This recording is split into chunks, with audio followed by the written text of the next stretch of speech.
Shalom Aleichem, Shalom Ha! Sejam bem-vindos a mais um shiur comigo, Yehudá, aqui no canal Torá para Vida.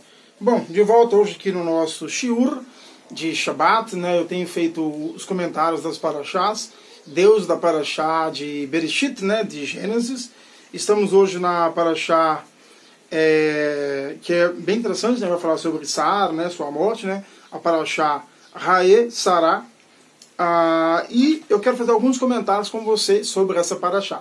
Mas antes de eu começar, eu quero pedir a você que está assistindo o vídeo, deixa o seu like, curte, comenta e compartilha, pois assim mostra que você está gostando do conteúdo, que o canal está te sendo útil e dá mais incentivo para nós continuarmos gravando os nossos vídeos. Então, antes de mais nada, dá o like no vídeo. Não gostou do vídeo? Dá um dislike lá no final, você tira o like e muda para o dislike. Mas, a princípio, eu peço a você que muda para o like, que deixa seu like, tá bom?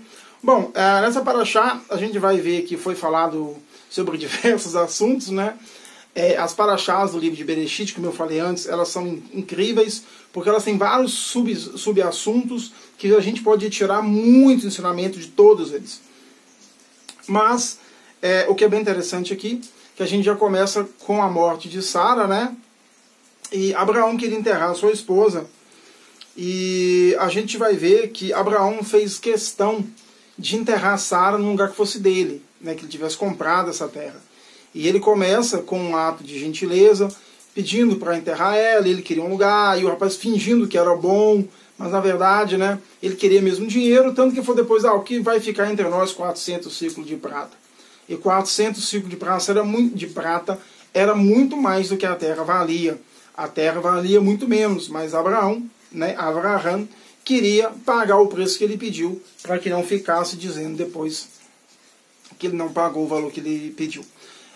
Há alguns midrashins também que vão dizer que Adão e Eva estão enterrados lá, então é um lugar, né, bem místico, entre aspas, assim, e é considerado também pelos muçulmanos como um lugar sagrado, pois Abraão também é pai da fé islâmica.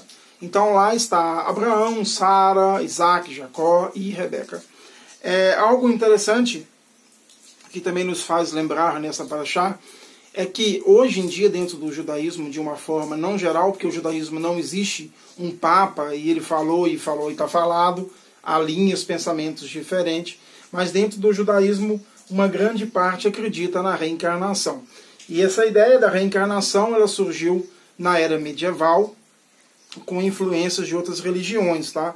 Não é algo que vem do judaísmo clássico, nem do judaísmo primitivo, nem dos nossos pais, Isaac, Jacó e Avraham. A gente vai ver que Abraão queria enterrar Sara, e depois ele morreu lá e ele foi enterrado no mesmo lugar, assim como Isaac, assim como Jacó, quiseram ser enterrados no mesmo lugar que seus pais. Por quê? Porque eles acreditavam na ressurreição dos mortos, e aí eles querem acordar juntos. Abraão com seus filhos, com sua esposa. A gente vê que os nossos pais, os patriarcas e as matriarcas, elas acreditavam na reencarnação e queriam acordar do lado dos seus entes queridos. Então, por isso que Abraão enterrou, ele se enterrou, né? Ele não se enterrou, ele pediu para ser enterrado do lado de Sara, sua esposa que ele amava, e os seus filhos ao lado dele, acreditando que naquele grande dia eles iriam acordar, né, do sono da morte ao lado do seu pai. Havendo uma crença de reencarnação, isso aí não seria necessário, porque você teria várias outras vidas, com vários outros filhos, mulheres, etc. e tal. Então essa crença da reencarnação, ela não vem do judaísmo clássico. E também, falando sobre enterro, né, muitas pessoas brincam, eu mesmo já brinquei com isso várias vezes, dizendo assim, depois que eu morrer, pode jogar o corpo no rio, joga para os urubus, não sei se vocês vão ouvir, está chovendo bem forte aqui. Se começar a chover muito forte, eu paro o vídeo e gravo depois. Depois que morrer, tanto faz, né? O corpo já foi.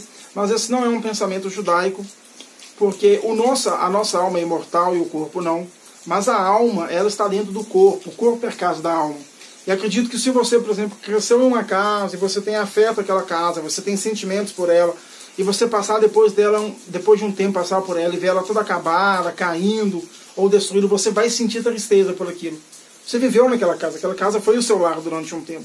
Então assim a alma, ela vê o seu corpo sendo tratado de forma desrespeitosa, sem muita cavaná, sem muito amor por ele, por aquele corpo, a alma vai sentir.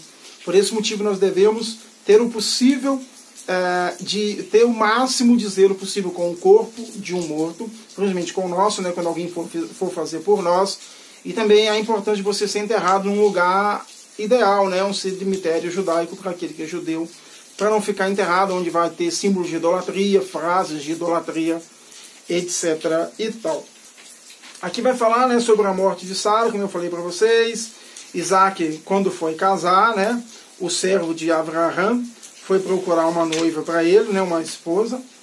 E eu quero comentar com vocês aqui algo que é bem interessante nos valores de uma esposa. E também de um marido, né? Hoje em dia, principalmente no mundo ocidental, se casa pela aparência física ou pela aparência do interior da carteira, né? Pessoas casando com outras pessoas muito mais velhas ou muito mais novas, e eu não tenho nada contra relacionamentos de idades diferentes, desde que seja por amor. O amor é transcendental e ele está muito maior e muito mais além do que idade, do que cor, do que qualquer coisa disso, e de classe financeira. Mas há casos onde, infelizmente, pessoas casam com pessoas totalmente diferentes do que elas buscam, só para ter um conforto financeiro maior, e isso é complicado. Ou pessoas que casam com pessoas, ou namoram com pessoas que não têm nenhum valor além da beleza física. E assim como o poeta disse, as flores novas também murcharão um dia. Então casar com um homem só porque ele é bonitão, gostosão, uma mulher bonitona, gostosona, é dar um tiro no pé. Aqui quando o servo de Abraham foi procurar uma esposa para seu filho Isaac, ele fez um pedido para Deus, está na Parashá, acredito que vocês leram. Se você não leu, não tem uma Torá e quer adquirir uma Torá, por exemplo, como essa aqui da Sefer, meu número está aí na descrição, me chama lá. Ou para adquirir livros judaicos, por exemplo, como esse que a gente vai usar no estudo aqui agora, ou Talit, Kippah, etc. Pode me chamar aí na descrição. Bom, quando você vai escolher um marido ou uma esposa, você precisa ter valores absolutos, valores sólidos, não simplesmente valores físicos, porque as flores novas também murcharão um dia. Eu quero ler com vocês aqui uma passagem que está no dia 17, terça-feira, do livro, o livro dos valores judaicos, um guia diário para uma vida ética. Esse livro aqui eu considero o melhor livro que eu tenho na minha vida. Esse livro é simplesmente fantástico. Vamos lá. Na juventude eu admirava os mais velhos. Hoje na velhice admiro as pessoas bondosas. Rabino Milton Stendenberg. Deixa eu colocar o meu óculos, assim eu vou ler com mais facilidade. A principal característica que se deve buscar em um cônjuge. Olha que interessante. A Bíblia descreve Eliezer, o confiável servo de Abraham, como o primeiro casamenteiro da história. Quando o patriarca despachou com a sua missão de encontrar uma esposa adequada para seu filho Isaac, deu ao servo apenas uma orientação. A mulher deve ser proveniente da longínqua região onde Abraão foi criado, né? O dos caldeus. Eliezer parte em sua jornada, levando consigo 10 camelos. Alguns dias depois, ao chegar ao seu destino, a cidade de Neor, fez uma parada no poço da cidade, exatamente no momento em que as mulheres locais estão chegando para tirar água de lá.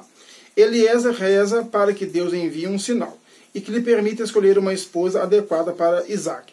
Faça a donzela que eu pedir, abaixe o teu cântaro, peço-te, para que eu beba. E responde, beba também darei a beber os teus camelos, ser aquela que designastes para o teu servo Isaac. Gênesis, Bereshit 24, 24. Quase imediatamente Rebeca chega ao poço, enche os cântaros de água, quando Eliezer pega agora. Ela permite que ele beba até saciar sua sede, e diz, darei também água para seus camelos, até que todos eles estejam saciados.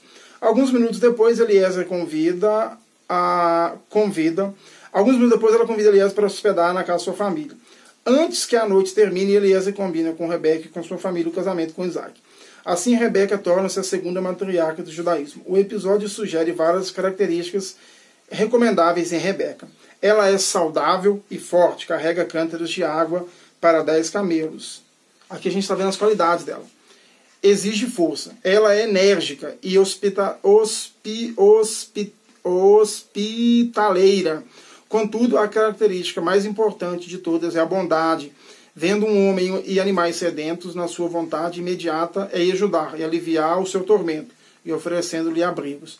Em uma sociedade urbana moderna, com certeza não se presta a esse tipo de teste. Eliezer elaborou para a futura esposa de Isaac sua consciência e sua bondade como virtude suprema, e uma esposa continua sendo muito relevante. Então aqui ele vai fazer um pouco mais de discurso sobre isso. Então a gente viu que ela era forte, enérgica, hospitaleira e bondosa. Então a beleza é importante, devemos sim nos relacionar com pessoas que nos atraem fisicamente, mas tudo isso é muito pequeno perto de um cenário muito maior a longo prazo. Uma esposa, um marido tem que ser bondoso, carinhoso, atencioso, gentil, humilde, forte, enérgico, não força física, não enérgico de bater em ninguém. Tomar atitudes quando precisa ser tomada, ser forte quando precisar ser forte. Então uma esposa, já disse o rei Salomão, né? Uma esposa sábia edifica uma lá e uma tola assim o derruba. O mesmo pode dizer para um marido sábio constrói um lar sólido, um marido tolo afunda qualquer lar. Eu espero que vocês tenham gostado, deixa seu like, curte, comenta, compartilha, se inscreva no canal se você não é inscrito e marque o sininho para receber as notificações de vídeos novos. Shalom, shalom, lehi traut.